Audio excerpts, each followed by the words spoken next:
Hoy vamos a conocer la historia de la chilena Bernarda Vera Contardo, a quien se le perdió el rastro en 1973. Según registra el informe RETIC, ella es una de las 1.469 personas detenidas desaparecidas durante la dictadura. Una enorme cantidad de víctimas cuyos casos siguen planteando al país el desafío de que se haga verdad y justicia. Sin embargo, el de Bernarda es un caso distinto y particular, porque con el correr de los años han surgido diversas versiones respecto a cuál fue realmente su destino. Informaciones que, pese a estar en poder de las autoridades, inexplicablemente no han conducido al esclarecimiento del caso. Nosotros sí investigamos estas versiones, hablamos con testigos y obtuvimos sorprendentes resultados. La investigación es de los periodistas Luis Narváez y Florencia Valenzuela.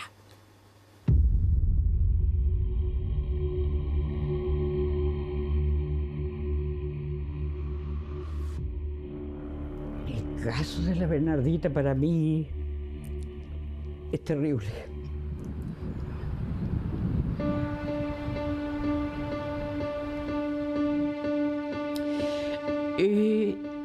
Es un dolor que no puedo contenerlo. No lo sé por qué. Es que yo creo sí. He luchado todos estos años en conocer la verdad y de ella no he sabido nada. Nada en concreto, esa es la verdad.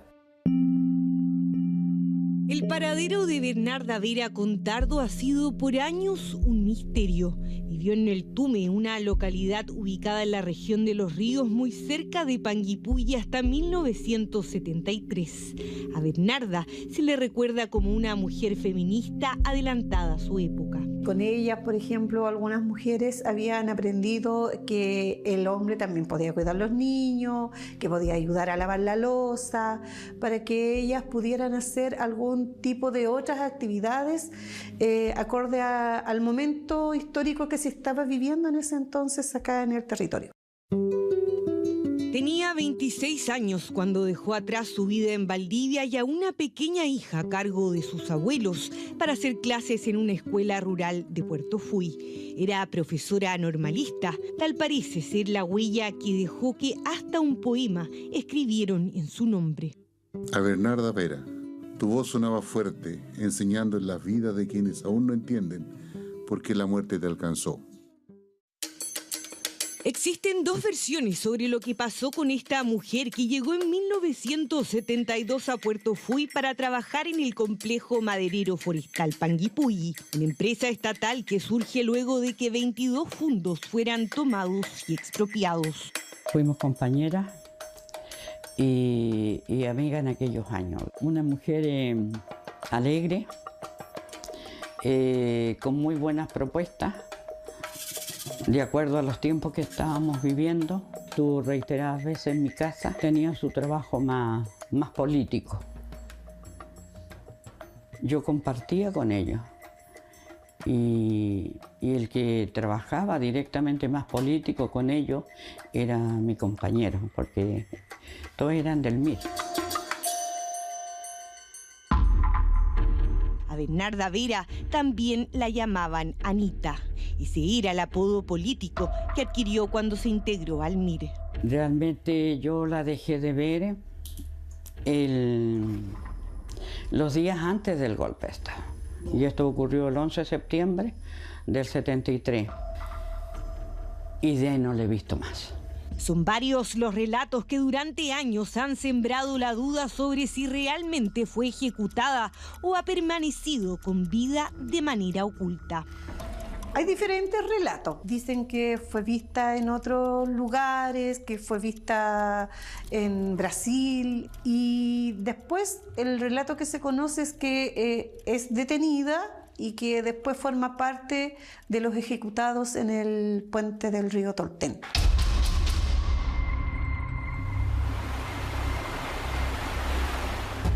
A Bernarda se le acusaba junto a otros integrantes del MIR por haber asaltado el retén de carabineros de Neltume la madrugada del 12 de septiembre de 1973. El supuesto objetivo de ese ataque era el robo de armas para resistir a los militares que pronto llegarían a la zona tras el golpe de Estado.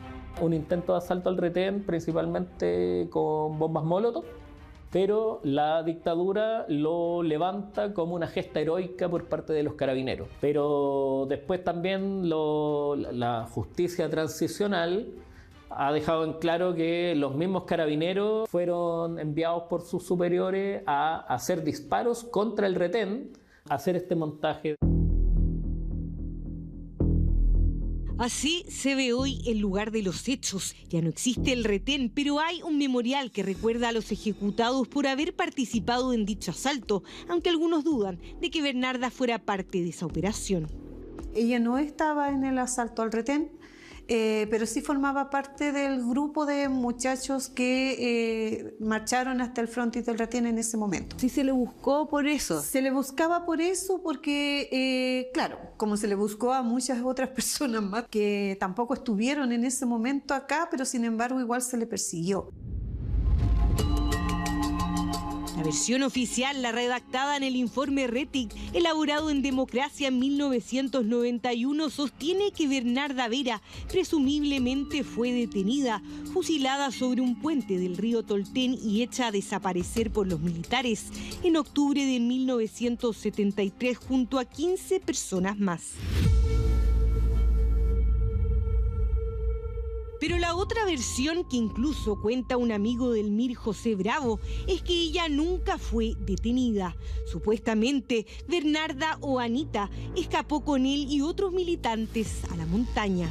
La Anita era una mujer delgada, digamos, pero de una vitalidad para poder soportar esa cosa de la vida caminando en la montaña y pasar el hambre. Como eran militantes del MIR y tenían una disposición y una voluntad, se van ellas con nosotros para la montaña. Y bueno, ellas tuvieron que sufrir toda la rigurosidad de andar en la montaña con miles de milicos a la cola. En este libro, José Bravo relata que se quedan hasta diciembre de 1973 en la montaña. Luego de esa fecha, el grupo se separa. Quedamos 9, de los 39 inicial que nos habíamos ido. Según relata, algunos huyen a Argentina. Bernarda Vera o Anita va en ese grupo que es liderado por Svante Grande, un sueco cuyo nombre político es Julio. José Bravo nos aseguró que los antecedentes sobre Anita, que contradicen lo consignado en el informe Rettig, él los remitió hace años a Emma Díaz, ministra de la Corte de Apelaciones de Valdivia, quien llevaba la causa de Bernarda Vera, la cual se encuentra con sobreseimiento temporal. Tras realizar distintas indagatorias accedimos a este requerimiento del año 2011, donde la mencionada jueza solicita a Interpol un domicilio de testigo en Argentina por el caso de Bernarda. Esto demuestra claramente que ya había indicios de dudas sobre el verdadero destino de esta mujer. En la Bernardita yo la busqué por mucho tiempo, entonces ciertamente lo sé que estoy muy confundida, porque unos dicen que la llevaron al retén de Liquiñe, que realmente me encuentro ahora con una situación que realmente tampoco quiero creer lo que está viva. Ida Sepúlveda es la presidenta de la agrupación de familiares de detenidos desaparecidos y ejecutados políticos de Valdivia. Por más de 50 años ha recorrido la región de Los Ríos para dar con el paradero de sus seres queridos. Nos cuenta que conoció a la hija de Bernarda Vera alrededor de 1992. Yo anduve con ella también en el complejo, dándole a conocer cuáles los lugares a donde yo conocí a su madre, cómo la conocí, quién era, porque ella era muy chiquitita también cuando pasó esto. Hoy esa hija tiene 57 años y es beneficiaria de una pensión de reparación que otorga el Estado. La hija de Bernarda Vera, ¿usted sabe hasta cuándo hizo intentos por buscarla? Lo hizo por mucho tiempo, porque estuvo acá en Valdivia, estuvo en mi casa, iba, volvía. El anhelo de ella quería saber si estaba viva. No era la intención de saber que su madre había muerto, sino que ella quería saber de que estaba viva. Habían otras personas que le habían dicho que se podía haber ido, que se fue a Argentina, pero nunca le mostraron dónde. ¿Por qué? Si algunas autoridades tenían información desde hace más de 15 años sobre la presunta fuga de Bernarda Vera a Argentina, la situación no se aclaró. Tampoco hubo ningún avance desde la promoción oficial de un Plan Nacional de Búsqueda iniciado en 2023. Nuestra investigación periodística avanzó en lo que el Estado dejó pendiente. Llegamos a Buenos Aires, Argentina, desde donde viajaremos rumbo a una localidad muy cerca de Mar del Plata en busca de Bernarda Vera, una chilena que hoy figura como detenida desaparecida, exintegrante del MIR. Sin embargo, según nuestros registros, estaría viviendo en ese lugar. Sandro Gaete, ex detective de la PDI, fue jefe de la Brigada de Derechos Humanos y durante años trabajó en operativos emblemáticos como la detención de Paul Schaeffer o Manuel Contreras. Tras retirarse de la policía, en 2017 se integró al programa de Derechos Humanos del Ministerio de Justicia y luego al Plan Nacional de Búsqueda. Sin embargo, tras tener diversas discrepancias en cómo se estaba llevando adelante el programa, renunció a mediados del año pasado. El caso de Bernarda Vera fue, entre otros, uno de los motivos que lo llevó a tomar la decisión. Asegura que pese a que habló de este tema con la actual encargada del plan de búsqueda, Magdalena Garcés, no se hizo nada. Pregunté directamente, Magdalena, ¿tú qué conoces? Y ella, para gran sorpresa mía, me dijo que este era un tema que se conocía desde el año 2007. ¿Y por qué del año 2007? Porque el año 2007 estalló el primer escándalo por supuestos falsos detenidos desaparecidos que investigó el ministro Alejandro Solís. Se investigaron en esa época. Y al interior del programa, me comenta Magdalena Garcés, se habló este tema para sumarlo a la investigación que tenía el ministro Alejandro Solís. Lamentablemente se resolvió no hacerlo. Por casi 2 décadas, los hechos no se aclararon, ni siquiera cuando a principios de 2024 surgieron nuevos antecedentes respecto de que Bernarda Vera podría estar viva. Primeros datos dan cuenta que hay un ciudadano, un revolucionario sueco, que se va con un grupo, logra escapar de la persecución de los militares, ¿cierto? Hay algunos enfrentamientos, él logra arrancar a Argentina. En el grupo que él logra salir, aparece una mujer. Tal como lo habíamos adelantado, esa mujer sería Bernarda Vera o Anita, su nombre en el MIR. El sueco es Svante Grande, el guerrillero conocido como Julio. Es más, en este libro escrito por el periodista Per Ulf Nilsson, se reconstruye la historia del sueco con relatos de Anita. Aquí describen el paso de Svante por Chile y posteriormente Argentina, donde muere en la selva de Tucumán en 1975. Se empiezan a hacer algunas indagaciones y se logra conocer, existía el testimonio del hermano sueco de este internacionalista que daba cuenta que él en Suecia había tenido contacto con una chilena apodada Bernie. En el libro incluso hay un diálogo donde el sueco se despide de su amiga Anita y le sugiere que contacte a su hermano en Suecia. Nos volveremos a ver. Anita, no olvides que volveremos juntos y continuaremos la lucha en Chile. Toma esta postal. He escrito un par de números de teléfono. Este es el de mi hermano y el otro el de un amigo. Si sucede algo, intenta llamarlos. Con los antecedentes expuestos, comenzamos a indagar la ruta que podría haber hecho Bernarda. Tras su paso por Argentina, una persona con la identidad de Bernarda Vera salió con su marido argentino y un hijo recién nacido rumbo a Suecia. Allí fueron acogidos por la familia de Svante Grande y por el Estado sueco. Solicitamos antecedentes al Servicio de Migraciones de Suecia sobre Bernarda Vera y la respuesta nos confirma que el primer visado y permiso de residencia se le otorgaron el año 1978 y años más tarde, en 1984, se convirtió en una ciudadana sueca. Así, Bernarda dejó de tener cédula de identidad chilena.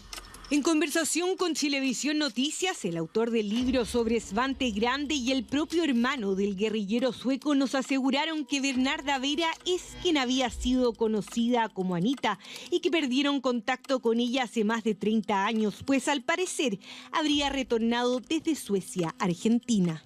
Tras solicitar información al Archivo Nacional de Suecia, constatamos que Bernarda Vera, nacida en Chile, tendría anulado su matrimonio con el chileno Arturo Rey y que del matrimonio con el argentino Jorge Swisser habría tenido un hijo en Argentina y 2 en Suecia. Por otra parte, tras consultar al Servicio de Impuestos y Registro de Personas suecos, nos señalan que sobre Bernarda Vera se tiene registro de haber emigrado en 1999. Sandro Gaete sostiene que el Plan Nacional de Búsqueda tuvo conocimiento hace más de 1 año y medio de que Bernarda habría abandonado su residencia en Suecia y que luego habría vuelto a radicarse en Argentina. Mi primera reacción es: esto hay que denunciarlo, sabiendo además que el programa de Derechos Humanos es querellante. Lo más natural hubiese sido que toda esta información hubiese sido remitida al tribunal. Bueno, esto no se hizo, se discutió al interior del programa de Derechos Humanos y finalmente lo que yo recibí como respuesta por parte de Paulina Zamorano es que esta era una decisión que iba a adoptar la autoridad ministerial, en este caso el ministro de Justicia Luis Cordero. ¿Por qué no se hizo la denuncia? Quisimos preguntarle al actual ministro de Seguridad, Luis Cordero, pero no se nos concedió una entrevista con él.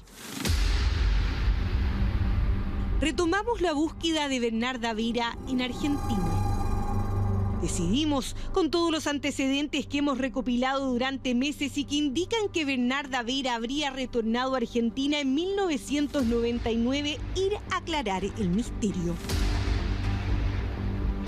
En base a datos oficiales de Argentina, encontramos el nombre de Bernarda Vera con el mismo día de nacimiento registrado en nuestro país, el 4 de febrero. Pero si bien en el registro civil chileno consta que Bernarda nació en 1946, en el DNI argentino se consigna que fue en 1949.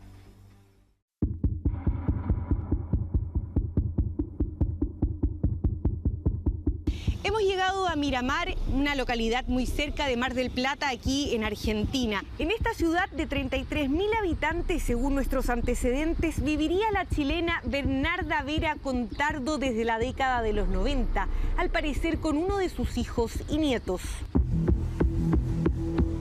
En los registros a los que accedimos encontramos su dirección, ubicamos su casa y también a uno de sus hijos, Maximiliano, un nombre que coincide con el que aparece como hijo de Bernarda en la documentación oficial disponible en Suecia. Maximiliano trabaja como conserje en un edificio. Lo abordamos para preguntarle sobre los antecedentes de su madre como detenida desaparecida en Chile. Maximiliano reacciona sorprendido. No accede a una entrevista en cámara, pero sí admite que efectivamente su madre, a quien acompaña en Argentina, es Bernarda Vera. Dice que ella siempre imaginó que este momento llegaría, que alguien la iba a encontrar. Asegura que ella no va a renunciar a la vida que ha llevado siempre, que es una mujer fuerte y que no tiene miedo a nada. Carácter coherente con lo que fue la vida de esta joven. Hoy, 52 años después de que se perdiera su rastro en Chile, encontramos a esta Bernarda Vera.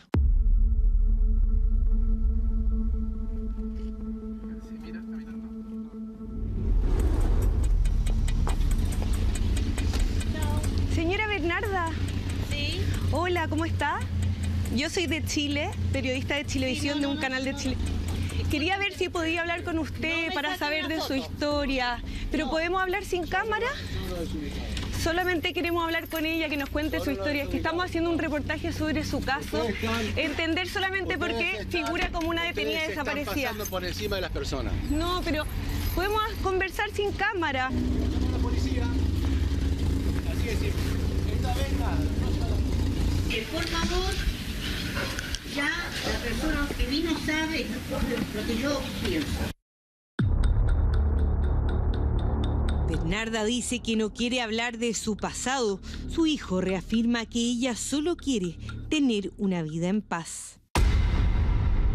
Para Sandro Gaete, en este caso, las falencias en la gestión del Estado de Chile son evidentes. Primero, porque ya en 2007 hubo antecedentes de que Bernarda Vera podía estar con vida. Y luego, en 2024, cuando esta información fue reafirmada, y los responsables del plan de búsqueda no tomaron ninguna acción al respecto. En el caso de Bernarda Vera, en particular, el Estado supo el año 2007. Según lo que dice Magdalena Garcés, que era abogado del programa de Derechos Humanos en esa época. Y además es la actual coordinadora del Plan Nacional de Búsqueda. El Estado chileno supo porque Paulina Zamorano, que es la jefa del programa de Derechos Humanos, recibió una minuta con estos antecedentes. Y esa información el Estado chileno la supo porque el ministro de Justicia tomó conocimiento de la época. Luis Cordero supo de estos datos y tomaron la decisión de no denunciarlo al tribunal como correspondía.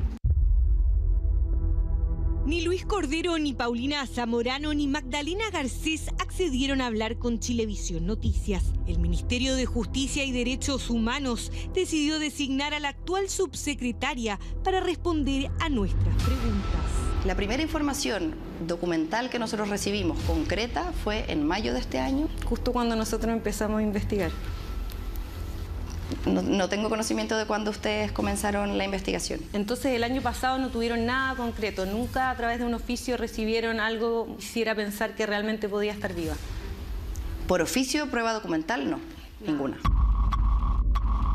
En consideración a que a mí me habían dicho que la decisión de denunciar o no denunciar era de Luis Cordero, le planteo, ministro, esta situación es compleja, en algún minuto esto se va a conocer. Y el ministro me dice, no, lo estamos estudiando. Y ahí murió. ¿Y eso cuándo fue? Eso fue semana antes de mi renuncia. Tiene que haber sido a mediados de junio del 2024. Desde principios de marzo del año 2024 se detectan por primera vez las incongruencias en los relatos de lo que habría pasado en el caso de Bernarda. Se distribuyen o se consulta a distintas instituciones. La primera vez que nosotros recibimos una información positiva, con información concreta respecto de este caso, fue en mayo de este año, del 2025, y apenas la recibimos fue puesta en conocimiento del ministro en visita. ¿Y ustedes por qué hablan en el fondo con el tribunal o con el ministro recién este año, si es que esto se supo mucho antes? Yo creo que hay que ser muy responsables y muy rigurosos con la información. Nosotros lo que hicimos, porque sí adoptamos medidas, fue justamente solicitar información oficial de las instituciones pertinentes, a la Policía de Investigaciones, al Registro Civil, a los consulados. Todas las respuestas que recibimos fueron negativas. Se acumulan las gestiones oficiales sin resultados concretos, crece el juicio crítico de los principales afectados, quienes han buscado por años. En lo personal yo tengo cierta molestia porque el Estado no ha sido garante en su totalidad para hacer en el tema de verdad y justicia. Y me duele también una cierta indolencia que ha habido por todo esto. No me siento responsable tampoco de no haber podido hacer más por ella y entregarle mejor información a su hija. Realmente eso es doloroso. Entonces, ¿usted cree que ella habría vuelto por su hija? Yo creo que habría vuelto. Contactamos a la hija chilena de Bernarda Vera, la niña que quedó con sus abuelos cuando a ella se le perdió el rastro. Le explicamos los resultados de nuestra investigación. Por ahora decidió no darnos una entrevista, sin embargo nos advierte que está convencida de que si su madre estuviese viva, la habría contactado alguna vez. podemos comprometer y desde la palabra decir que estamos por buscar a los detenidos desaparecidos, pero en la práctica, lamentablemente, y con el dolor de mi corazón, te digo que en los hechos no se han adoptado las mejores decisiones. Las mejores decisiones, que duda cabe, debieran siempre estar orientadas a establecer verdad y justicia en los casos que siguen abiertos de más de 1.460 chilenos víctimas de desaparición forzada en dictadura. Una herida que sigue abierta y frente a la cual el propio Estado de Chile tiene una deuda y respuestas pendientes.